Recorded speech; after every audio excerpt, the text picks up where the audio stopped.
भाई जो गुरु वचन पे डट गए, कट गए फंद 84 के। पवित्र पुस्तक जीने की राह, पार्ट नंबर 21, पेज नंबर 161।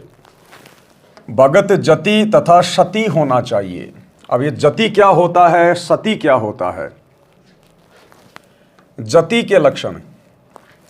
पुरुष यति यानी जति सो जानिए, निज त्रिया तक विचार, यानी भगत या जगत का कोई भी व्यक्ति, चाहे उपदेश ले रखा या नहीं ले रखा है, यति या जति उसी को कहते हैं जो केवल अपनी औरत तक ही सीमित रहता है, केवल अपनी पत्नी तक ही सीमित रहता है, व्यभिचार नहीं करता है, उसको जति या सती कहते हैं।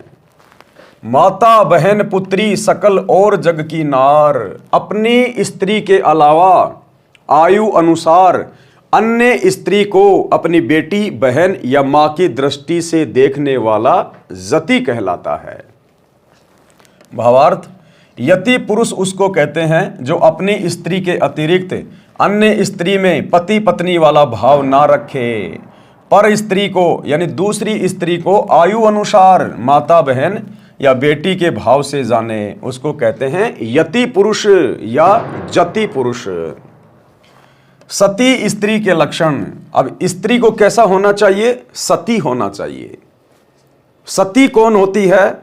जो अपने पति के अलावा पति वाला भाव अन्य किसी भी गैर पुरुष से ना लाए, आयु अनुसार अन्य को अपना बेटा, अपना भाई या अपना पिता समान समझे, चाहे कोई कितना ही सुंदर पुरुष क्यों ना हो, कितना ही धनवान क्यों ना हो, कितना ही बलवान क्यों ना हो, कितना ही आकर्षक क्यों ना हो, चाहे कोई सोने का पुरुष बना के क्यों ना खड़ा कर दिया जाए, चाहे ऊपर से कोई देवता क्यों ना नीचे उतर के आ जाए, जो सती स्त्री होती है, जो अपने धर्म कर्म की पक्की होती है, वो अपने पति के अतिरिक्त पति वाला भाव यानी मन में गंदे विचार, अश्लील विचार कभी सौपन में भी नहीं लेकर आएगी, उसको कहते हैं सती स्त्री। सती स्त्री के लक्षण।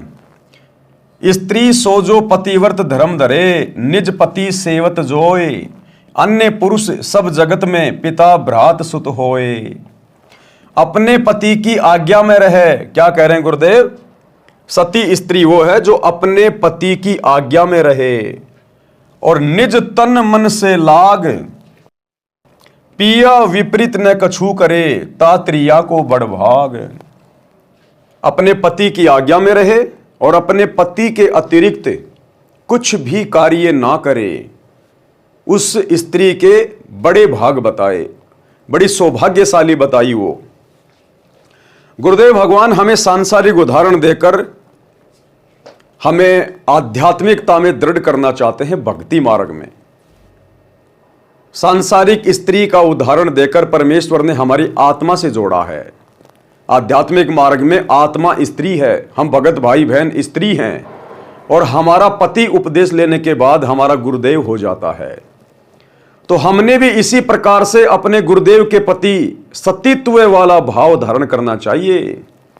अपने गुरु की आज्ञा के अतिरिक्त हमने एक कदम भी भक्ति मार्ग पर भार नहीं रखना चाहिए। हमने अपने गुरु को, अपने पिया को, अपने परमेश्वर को प्रसन्न करने के हर संभव प्रयास करने चाहिए। उनकी आज्ञा के विरुद्ध हमने एक कदम भी बाहर नहीं रखना चाहिए। पिया विपरीत न कछु करे, ता त्रिया को बड़ भाग। उस भगत के, चाहे वो बहन हो या भाई हो, उसके बड़े भाग, बड़ी सौभाग्यवती, बड़ी सौभाग्यशाली। भावार्थ, सती स्त्री उसको कहते हैं जो अपने पति से लगाव रखे। आत्मा, पतिव्रता भगत या बहन उसको कहते हैं जो केवल अपने गुरुदेव भगवान से ही लगन रखे, अन्य किसी में परमात्मा वाला भाव ना देखे, अन्य किसी में परमेश्वर वाले भाव ना देखे। सती स्त्री उसको कहते हैं जो अपने पति से लगाव रखे, अपने पति के अतिरिक्त संसार के अन्य पुरुषों को आयु अनुसार पिता, भाई तथा पुत्र के भाव से देखे यानी बरते, अपने पति की आज्ञा में रहे यानी अपने गुरुदेव की आज्ञा में चले, उनके प्रत्येक नियम और मर्यादा में चले। मन तन से सेवा करे, कोई कार्य पति के विपरीत ना करे। कोई भी कार्य अपने गुरुदेव की भक्ति और मर्यादाओं के विरुद्ध ना करे, वो है पतिव्रता आत्मा। और जब तक हम इस प्रकार से पतिव्रता पद पर नहीं आएंगे तो हमारी भक्ति सफलता की ओर नहीं बढ़ेगी। भाई जो गुरु बचन पे डट गे, कट गे फंद 84 के, कट गे फंद 84 के, कट गे फंद 84 के।